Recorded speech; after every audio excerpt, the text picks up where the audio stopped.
Welcome, my name is Philip King. Before we begin, I would like to ask a favor from you. If you like our videos, then please click on the like button and subscribe to our YouTube channel to show your support. Okay, let us begin. In this video, we will discuss cable ferrules, and in particular whether it is better to ferrule, or not to ferrule. We recently had a small fire. Luckily, it happened when we were present, so it was extinguished quickly before doing any serious damage. The cause of the fire was a loose grub screw in a screw terminal connecting a heater element to the mains. This had overheated due to the increased terminal resistance, which in turn caused the fire. This led me to reconsider the best practices for wiring, including the use of ferrules. My conclusions are what I will be sharing with you today. Apparently, melted or overheated terminal blocks are a common complaint. Especially with equipment containing terminal blocks that carry a relatively high current, such as those feeding heating elements, as in our case.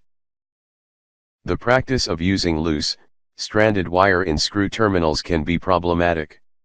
Not all of the conductors may be in contact with the terminal block. This can result in increased joint resistance. This additional resistance can cause heat at the joint and possibly fire. How can you prevent this problem? In such situations, the right thing to do would be to use a crimp-on ferrule instead of the bare cable. Firstly, let us define what we mean by ferrule. The word ferrule comes from the Latin vireola, meaning little bracelet. It is a ring or cap attached to an object to protect against damage, splitting, or wear. In the world of electrical wiring, a ferrule is a metal band, ring, or cap, which strengthens the end of a stranded cable and forms a superior joint. An electrical wiring ferrule is a soft metal tube that is crimped over the end of a stranded cable. This is to secure the strands and improve the connection characteristics within a screw terminal. Most ferrules are made of copper plated with tin. Some also have electrical insulation included. This is to protect any exposed portion of the cable not completely inside the screw terminal post. The ferrule is sized for a specific gauge of cable, both in terms of its diameter and its length. Each ferrule should have a lip or flare formed into one end to consolidate the individual strands of the cable as they are inserted into the ferrule. The conductor insulation must be pushed into the plastic collar. The ferrule sleeve must be completely filled by the conductor. Depending on the cross-section, the conductor should protrude slightly from the ferrule sleeve. Ferrule sleeve manufacturers should follow the DIN 46228 color coding standard. Unfortunately, this is confusing as there are two different codes, French and German. Ferrules have specific advantages that are hard to deny, and their adoption makes good engineering sense. Maybe that's why in Europe, in order to get CE certification, electrical equipment must terminate stranded cables entering a screw or spring terminal, with ferrules. Cable insulation does a great job of maintaining a cable's twist, and keeping the strands of the conductor in intimate contact. But, if you strip off the insulation, the strands untwist. The more insulation you strip off, the more the cable strands unwind and spread. Also, when stranded wires are compressed in screw terminals, they tend to splay apart. This reduces the number of strands in firm contact with the terminal. This effect can increase the resistance of such terminations considerably. Ferrules enable users to take advantage of the features of stranded cable, without the problems associated with bare wire connections.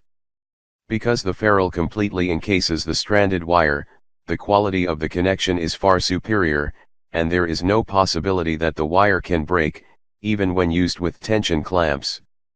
The long-term electrical performance of ferrules is also higher than cabling without ferrules. Analysis shows that stranded cables with ferrules demonstrate resistance over time that is similar to solid wire. Ferrules resolve this problem of cable splay, by maintaining the close association of strands in the conductor.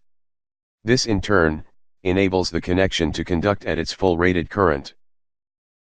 Correctly fitted ferrules deform the contained copper wires. This deformation can disrupt and displace surface oxidation on the strands, and remove air spaces. This makes the connection better at resisting oxidation, and increases the longevity of the connection.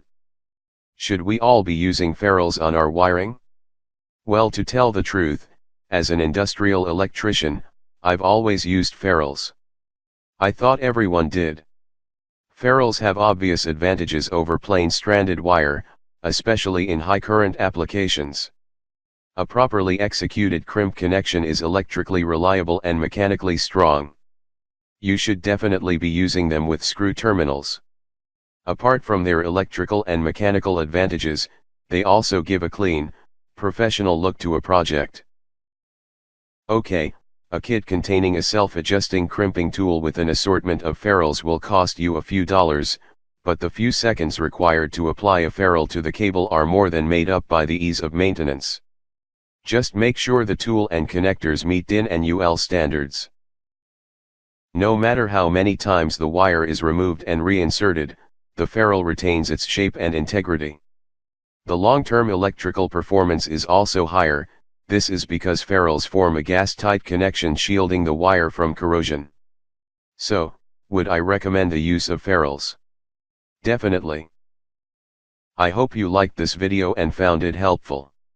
If you did, then please click on the like button and subscribe to our YouTube channel to show your support. You should also check out the King Solutions website, the links are below the video. See you soon, and thanks again for taking the time to view this video.